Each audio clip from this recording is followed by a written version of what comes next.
This week on Checkpoint. Shocking revelations about the state of mental health at Tower Hospital in the Eastern Cape. It's been years seclusion has been happening in that institution. The conditions of the seclusion rooms were a major concern. A sane person would go insane being in that space. This is Checkpoint, and I'm Nkepile Mabuse.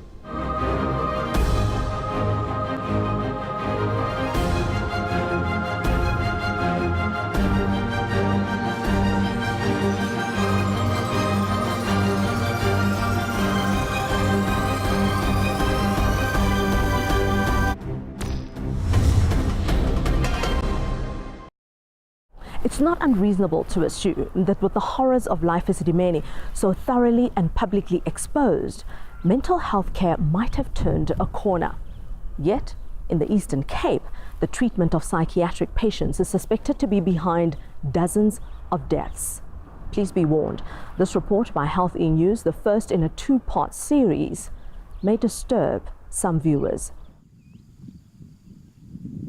Sango Jakachana grew up in the rolling hills and breathtaking beauty of the rural Eastern Cape.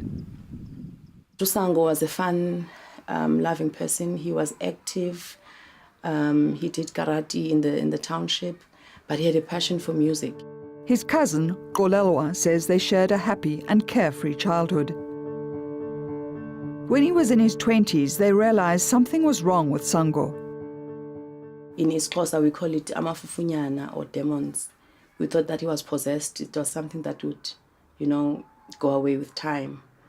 I remember my aunt went everywhere to try and have him, back to the person he was. But his condition worsened and he was diagnosed with schizophrenia. He would wake us up in the middle of the night saying, we are talking about him. So he would break windows. We lived in a house that didn't have windows. He would break all the windows. There was no radio because he didn't want anything with a sound in the house. He would break the TVs, glasses, plates. We didn't have anything that, in the house that broke. He was admitted to Fort England Psychiatric Hospital in Grahamstown. I think it was accepting that he was mentally ill and not getting any better. So my aunt would just take him to hospital, to Victoria Hospital, and maybe when psychiatrists visit there, they would give some medication. And he did that for a number of years. In 2014, he was moved to Tower Hospital, a long-term psychiatric facility in the town of Fort Beaufort, closer to his home in Alice. My aunt also realized that he was going to hurt someone pretty badly or fatally one time because he was also someone or himself. 3 weeks ago, Golelwa received a call from Tower Hospital. I got a call last week, Tuesday, on the 22nd. In the late afternoon, I think it was 3:45. And first it was the lady on the line, and then she put me through to someone else. She asked who I was and my Sango's relative and who I was. And then she passed the call on to someone else. I didn't get his name, but he's the one who told me Sango had a stomach ache during that day. And I was waiting for him to say that they had then taken him to hospital. Maybe we need to go and visit him because that was the first time we got a call that he was sick. And he said, and then he passed on. I couldn't listen to the entire conversation because I then screamed. And a colleague of mine, because I was still at work, a colleague of mine took the phone and spoke to him. Insiders at Tower told us that 37 patients fell ill on Sunday, May the 20th. Kitchen staff suspected it was the chicken livers that patients had for supper. 3 weeks now we're using this London new brand. It's an unfamiliar brand. So what we noticed is on those chicken livers, inside the box, there are a lot of gall in the chicken liver. You see a gall. Sizwe Kupelo from the Eastern Cape Health Department confirmed the food poisoning, but said Sango's death was unrelated. Golelwa drove to Tower to ask questions. I got the feeling that they were lying because the events are not the same. They didn't relate the events the same way. The times are not the same, and the events are not the same, because the previous person said the doctor arrived when he had already died, but then when they told us, when we went there, they said he died while the doctor was there. You know, the doctor got there and then he saw that he was not going to get better. So basically didn't take him to hospital. She was told that Sango had refused treatment. Which was very strange to me, because I don't know who's someone who's dying or refusing treatment. And why would you listen to a mentally ill patient when they say no and you are saying and you're not wanting to help? The ward notes from the day Sango died indicate that his condition was first noted at 8:30 a.m. on Tuesday, May the 22nd. Ward staff tried to contact 2 doctors, neither of whom could be reached. In less than half an hour, Sango's condition deteriorated. He vomited and stopped breathing. I think he was sick. He must have been sick right through that night. He must have been sick right through that night and was ignored, and they only found him the next day. I feel like it's lies that he only told them he was sick and died 20 minutes later. I don't believe he got the best treatment. The post-mortem done by state pathologists cited natural causes, but Xolelwa says details were vague. She's baffled that an abnormally large colon he'd lived with all his life could kill him in 30 minutes. On Saturday, June the 2nd, Sango was buried in Alice, leaving many unanswered questions. We had hoped as the entire family that his death wouldn't come while he was still mentally ill. We had all hoped that he would one day come back home, the person we knew, as the person who he was born as. After the break, the death register cover-up. The one death register doesn't have the same names as the other death register. There was just no correlation between the numbers.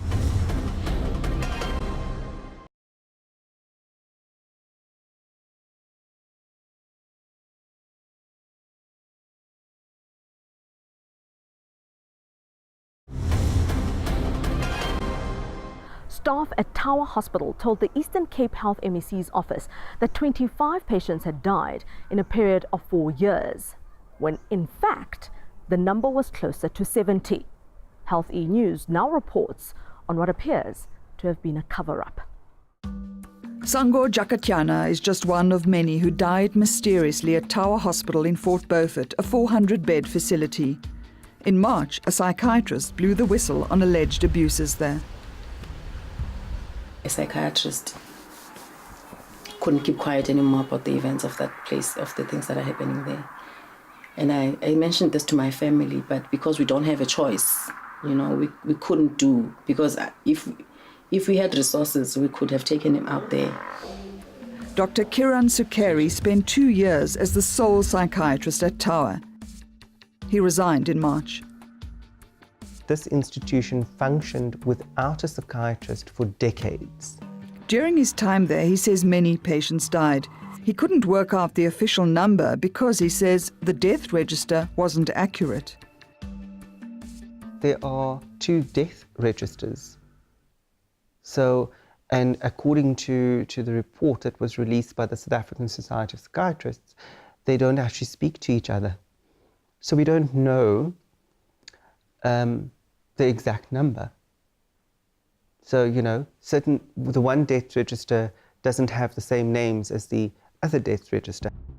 Tower Hospital reported to the office of the Eastern Cape Health MEC that 25 patients had died between January 2013 and December 2017. There was a specific number of deaths that had been reported formally to our MSc for Health. And when we looked at the evidence that they had in Tower recording the number of deaths, there was just no correlation between the numbers.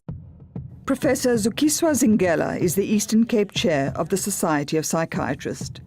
She says the mysterious appearance of a second register revealed that the death toll at Tower between 2013 and 2017 was actually 65.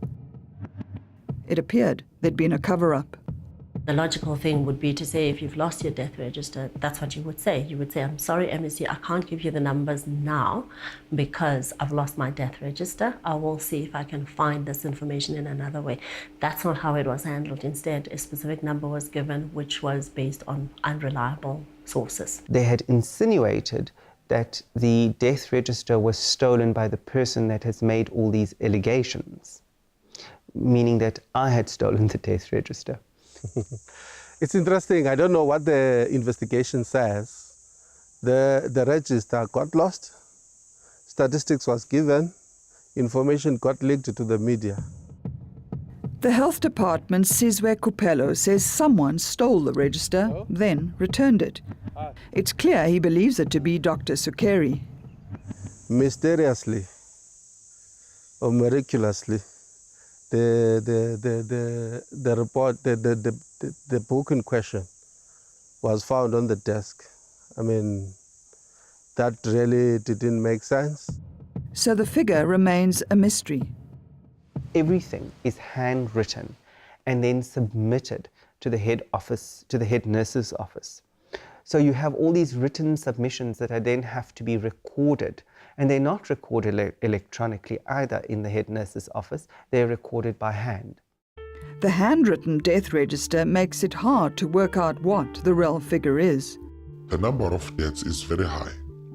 This former staff member gave us information about what goes on at Tower, provided we didn't reveal his identity. On the weekends, there is no doctor inside the institution. So nurses are using their own discretion. There was a death of a patient on a weekend, and the patient was found dead on hospital grounds. Where the patient died, during the course of the weekend, the doctor was not there. But no investigation was instituted. Dr. Sukeri believes the deaths at Tower were due to understaffing and a lack of medical care. The life expectancy of psychiatric patients is greatly reduced because of the high incidence of medical comorbidities. You've got to think about cardiorespiratory conditions. You've got to think about TB. You've got to think about HIV. And this is why you develop admission guidelines, because you want your colleagues to understand that you cannot send patients with those kinds of conditions that are not stable to this institution, because there's no access to that special care. These old buildings housed Tower Hospital 120 years ago. When the institution started in 1894, they kept very, very good records. And they kept records of all the deaths. And they were mainly cardiorespiratory and TB. That's 1894. We're now talking 2018. Of course, there's no money. Health is underfunded. But that is not an excuse not to do what needs to be done. People they've got to be innovative, they've got to be visionary, and get things done. Families think little was done to prevent deaths at Tower Hospital. Where do you go? Because you report government at a police station, and it's still a government institution. Where do you go? In January this year, 4 more patients died. It was part of a series of events that brought Dr. Sukeri to a tipping point. You become concerned that you are having so many deaths in such a short period of time. And my concerns were about what are we missing in terms of patient care. He says the facility didn't provide proper nutrition for diabetic and hypertensive patients. Salty pilchard soup featured twice a day on the menu. So you'd have these bags of brown soup powder mixed with tins of pilchards or mixed vegetables on certain days, which have a high sodium content, which is given to patients. The kind of food they are eating, even dogs cannot be fed by that. Meals were transported to the wards in the back of this van. The bakkie would stop at the ward, hoot. Patients would walk out of the ward, offload the food onto a cement slab outside the ward in bain-marie dishes. So there's no heating facility. And then other patients and staff would then dish the food for patients. So the food arrived cold. When we visited Tower with local politicians after Dr. Sukeri had blown the whistle, staff said they were now following provincial nutrition guidelines. Dr. Sukeri and other staff believe the former CEO was at the centre of the crisis at Tower. Ntombazandile Ngume had been a nurse there since 1983. She resigned a fortnight ago.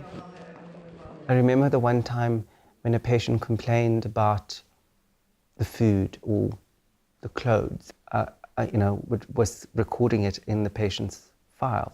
And somebody in the MDT who'd been at the institution for a long time said to me, "What are you doing?" I said, "I'm making notes." And they said, "Well, but you can't make these notes." I said, "But why not?" Because the patient has the right to complain. And then I realized that at that institution, patients were voiceless. The former CEO even banned a staff WhatsApp group and a multidisciplinary patient care team.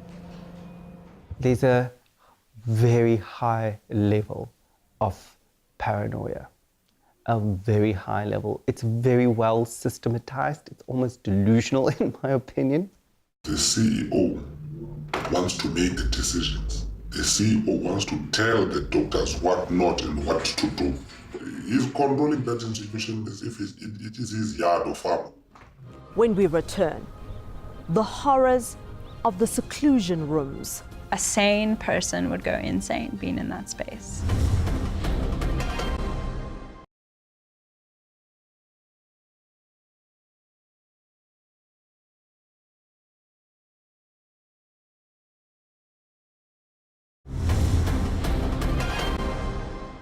The Mental Health Care Act states that the duration of seclusion and restraint for psychiatric patients should be less than 4 hours. At Tower Hospital, patients allegedly spent days locked up. One patient even set himself alight, as Healthy News reports.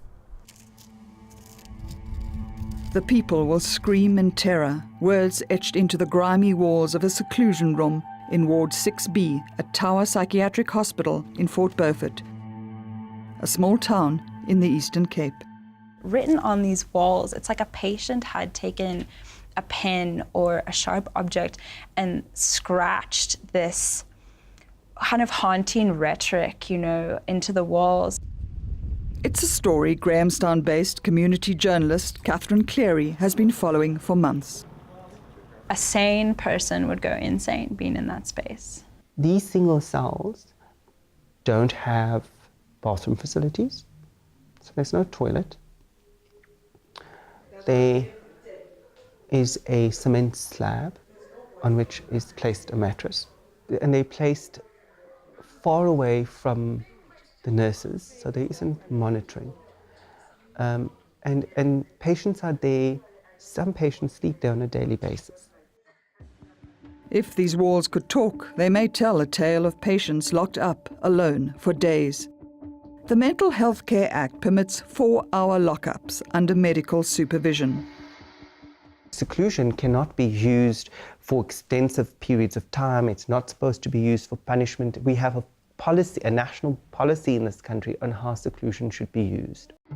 But most of them spend days here in violation of patient rights, says Dr. Sukeri. We weren't even using what was called, which is required by law. You have to fill in a form called Mental Health Care Act Form 48. And that is required by the Mental Health Care Act, that form is completed and a register is kept and it is submitted to the Mental Health Review Board, because they are the watchdog. It was in one of these single cells that a patient set himself alight in February. We spoke to his aunt, who asked not to be identified. He wrapped himself around with a blanket and lit, and he sustained burns from just below the buttocks down to the toes, both legs. Where he was, they never told me. He lived in the single cell, and he was called habitual self-harmer. Now, for me, as a psychiatrist, I'm thinking that that's so wrong to label somebody, and you have to think about what you're actually doing here. This patient needs care, and this is the cornerstone of the Mental Health Care Act. A report by the Society of Psychiatrists highlights inhumane and high-risk conditions in the seclusion rooms. Eastern Cape Chair Professor Zugiswa Zingela was part of a task team. The conditions of the seclusion rooms were a major concern. A Tower Hospital employee told us the rooms were used regularly and at the CEO's discretion. Maybe the secretary got straight. The patients are not being treated as human beings. It's been years seclusion has been happening in that institution. The burnt patient's aunt says her nephew's wounds turned septic because they weren't taken care of. I nearly cried because I thought of the mother and that he's not safe. In fact, I said to myself, this time he's gonna die. She says her nephew cheated death several times while at Tower Hospital. Once he nearly bled to death after trying to castrate himself. After the incision of both testes with a blade. But how did he get a blade? He said on the windowsill there was a blade. He also broke a leg attempting to scale a wall, and he's been injured in fights. Our main problem with is this, that he is dangerous to himself and to other patients, to other people. That's the reason why he was admitted. Eastern Cape Health's Sizwe Kupelo says some patients choose to use the seclusion rooms. A white patient who simply doesn't want to mix with black patients, and he's using that voluntarily. If you choose to have privacy, it should not necessarily be provided in the single cell. They can be a danger to themselves. You don't put a bed there, you don't have a toilet. Tower Hospital is having the surveillance cameras. If one can go to the footages and study through what is happening, that will be an evidence enough. Would it not have been an idea to release some footage from those CCTV cameras? I don't know, I didn't do the investigation. I don't know what they've done. You see, I don't know. Because if I was the CEO and there were complaints about the use of the seclusion rooms, I would have released the footage and said, look, no one uses it. Let's wait for the report. I don't know what they've done. I don't know whether they've studied the CCTV footage or not. We put in a request to see the footage, but we're still waiting. Last week, the seclusion rooms were torn down on the instruction of the Eastern Cape Health Department. Next week, we'll bring you more harrowing tales of abuse from Eastern Cape mental health institutions. They beaten him up until he wetted himself. And ask if there's been a cover-up at Tower Hospital. That's all from us this week. Please do give us your feedback. Our Twitter handle is @checkpoint_ENCA and our email address checkpoint@enca.com. Thanks for watching. I'm Nkepile Mabuse.